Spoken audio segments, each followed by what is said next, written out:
ये ज्यादा तेल वाला खाना खाकर तो मन भर जाता है, पर पेट नहीं भरता।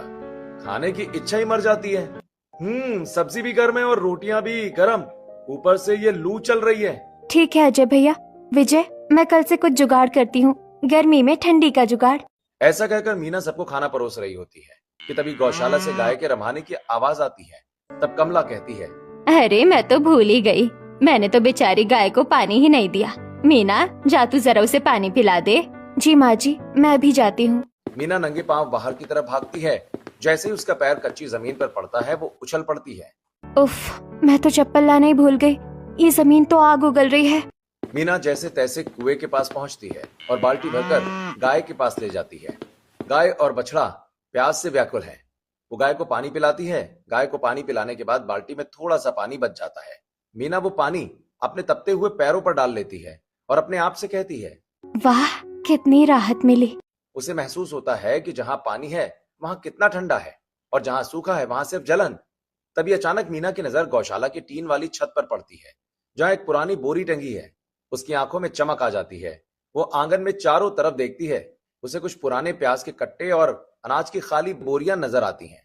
ये देखकर मीना अपने आप से कहती है, मिल गया जुगाड़, अब आएगी असली ठंडी हवा।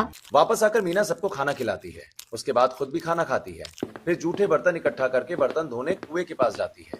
वो बर्तन मांजते हुए मन ही मन मुस्कुरा रही होती है। तभी सुनीता वहां आती है और कहती है, क्या हुआ देवरानी जी, अकेले अकेले क्यों मुस्कुरा रही हो? कोई लतीफा याद आ गया क्या? लतीफा नहीं जेठानी जी, जुगाड़ याद आ गया है। कैसा जुगाड़? फिर से कोई शरारत तो नहीं है? मेरे साथ आइए और साथ में एक बाल्टी पानी भर लीजिए। सुनीता बाल्टी भरती है और मीना आंगन से वो पुरानी बोरियां उठा लेती है। दोनों रसोई की खिड़कियों के पास पहुंचती हैं। मीना उन बोरियों को पानी में भिगोती है और खिड़कियों के फ्रेम पर कील ठोककर लटका देती है। ये देखकर सुनीता आश्चर्यचकित होते हुए कहती है, देवरानी जी, तुम ये क्या कर रही हो? खिड़कियाँ क्यों बंद कर रही हो बोरियों से? मैं गर्मी में अपने ससुराल को ठंडा रखने का जुगाड़ कर रही हूँ जेठानी जी। वो कैसे? इन बोरियों से क्या होगा? देखिए, बाहर से जो गर्म हवा आएगी वो इस गीली बोरियों से टकराकर ठंडी हो जाएगी, जैसे कूलर की घास काम करती है। वाह देवरानी जी, तुम्हारा दिमाग तो कमाल का है। अब देखते हैं ये सफल होता है या नहीं। ऐसे ही शाम का वक्त होता है। रसोई में खाना बनाने का समय है।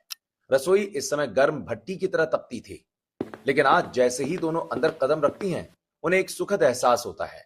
तब सुनीता कहती है, अरे वाह, यहाँ तो वाकई ठंडी हवा आ रही है। गर्मी का नामो निशान नहीं है। देखा आपने, मेरा जुगाड़ काम कर गया। अब चूल्हा जलाने में भी इतनी परेशानी नहीं होगी।